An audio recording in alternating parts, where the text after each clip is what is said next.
क्या होता है? देखिए आईक्यू लेवल क्या होता है? अच्छा क्वेश्चन है। आप बस इसका जवाब दे लेने दीजिए फिर पूछिए आईक्यू लेवल क्या होता है। इस ब्रेन का सबसे महत्वपूर्ण हिस्सा जो होता है सेरिब्रम होता है। सेरिब्रम ही हमारी मेमोरी को कंट्रोल करके रखता है। जिसकी मेमोरी अच्छी होती है उसे पढ़ाई लिखाई की चीजें, हर चीजें याद रहती हैं। तो इसको नापने का भी कोई ना कोई एक यूनिट होना चाहिए ना। जैसे हम आपको गेहूं देंगे तो तुरंत ही उसको किलो में नापिएगा, चावल देंगे तो किलो में नापिएगा, कपड़ा देंगे तो मीटर में नापिएगा, गैस देंगे तो वॉल्यूम में नापिएगा, एमएल में नापिएगा, लीटर में पानी नापिएगा। उसी तरह से हम कितना देर याद रखते हैं इसको काटेक्स में नापते हैं। जिसका काटेक्स ज्यादा उसको कहते हैं कि ससुरा बहुते इसका दिमाग तेज है, यानी इसका आईक्यू लेवल ज्यादा है। और जिसका काटेक्स यानी याद रखने की क्षमता कम है उसे कहते हैं कि इसका काटेक्स कम है, यानी आईक्यू लेवल इसका कम है। समझ में गया कि नहीं आ गया? किसी को दिक्कत? अब हम आपको एग्जाम्पल देते हैं। आपकी लाइफ में बहुत सारे टीचर आए होंगे। कुछ टीचर आपको नोट्स खोल के पढ़ाते हैं। कोनो किताब उताब नहीं है जी? हाँ, कोनो किताबें ना है, खाता बुक वे देना है, इसी को समझा देते। देख, एक हिसाब किताब वाला किताब है। दिवाली के समय हिसाब किताब फाइनल होता है ना, सबका सैलरी वैलरी का। तो कुछ टीचर को देखिएगा ना, तो ऐसे किताब लेके रखे रहेंगे और इसी में देख के पढ़ा देंगे। बाबू देखो, नर्वस सिस्टम का 2 पार्ट होता है, 2 ना 3 होता है। नर्वस सिस्टम का 3 पार्ट होता है। ऐसे लोगों का मतलब ये खाता बुक रख दो भाई, इसका हिसाब दिवाली में हो जाएगा। तो ये ऐसे लोगों का आईक्यू लेवल कम है। लेकिन कुछ लोगों को देखेंगे आप, उनको किताब उताब से मतलब नहीं होता। जैसे आप इलाहाबाद यूनिवर्सिटी कभी जाइए तो देखिए, या बड़े टीचर आईआईटी वगैरह जाएंगे, बहुत एकदम टीचर आते हैं आराम से, कोई नोट्स वोट्स कुछ नहीं, आया पढ़ा रहा चालू किया, एकदम मस्त एंजॉय करके चला गया। तो इनका आईक्यू लेवल ज्यादा होता है। आईक्यू लेवल बढ़ाने के लिए हम आपको बताए भी थे, दिमागीन खाइए, अच्छा रहता है। एक ही तरह की सोच मत सोचिए, अच्छा रहता है। समझ आ गया? प्यार वगैरह के चक्कर में मत रहिए, अच्छा होता है।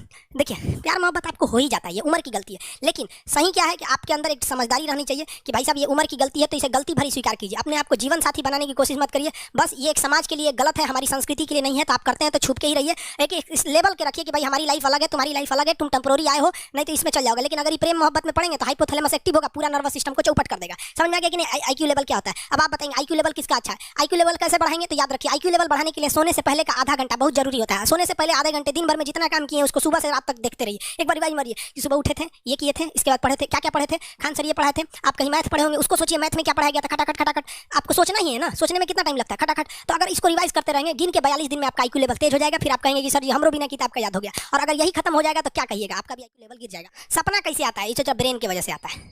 थके नहीं रहेंगे ना, नींद अच्छी नहीं रहेगी तो सपना आने लगेगा, क्योंकि ब्रेन कभी रेस्ट नहीं करता है। टॉपिक भूल जाते हैं, मतलब आपके दिमाग में दूसरा टॉपिक चलता है।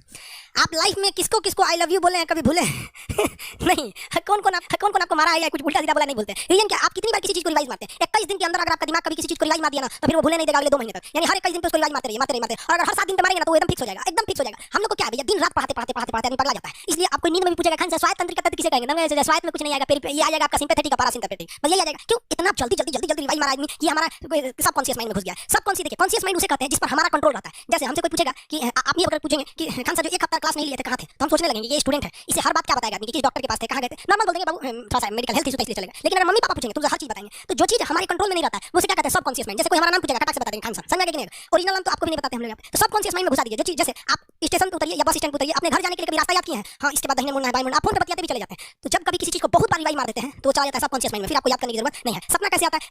जब आपकी नींद अच्छी नहीं होती है तब। नींद प्रॉपर लिया कीजिए, नींद में कोई कमी नहीं आनी चाहिए। आप जिस दिन बहुत ज्यादा थके रहेंगे उस दिन कोई सपना नहीं आता है। हम लोग का जब ऑफलाइन क्लास रहता था सुबह 7 बजे से रात 9 बजे तक पढ़ाता था, जो ने करवट सोता था उधर उठ जाता था, सपना का नाम ही नहीं आता। समझ रहे? एक चीज पूछ रहे हैं सर, कोमा क्या चीज होता है और सर दर्द क्यों करता है? जब भी आपके बॉडी में ऑक्सीजन की कमी आएगी वो चीज दर्द करने लगेगा। जैसे आप दौड़ेंगे तो आप सांस ज्यादा नहीं ले पाते, ऐसे लेते हैं, तो बॉडी में सांस नहीं पहुंच पाता और हाथ पैर में आपके लैक्टिक एसिड जम जाता है, जिसलिए दर्द करने लगता है। तो जब कभी भी मेहनत करने लगेंगे या फिर एक दर्द हो जाएगा तो ब्रेन दर्द करने लगता है। दूसरा कोमा क्या होता है? ब्रेन हमेशा वर्किंग करते रहता है। अगर वो रेस्ट में चला गया तो उसी को कोमा कहते हैं। अब परमानेंटली रेस्ट में चला गया तो मर जाएंगे। बेहोशी में क्या होता है कि ब्रेन और स्पाइनल कॉर्ड का संपर्क टूट जाता है।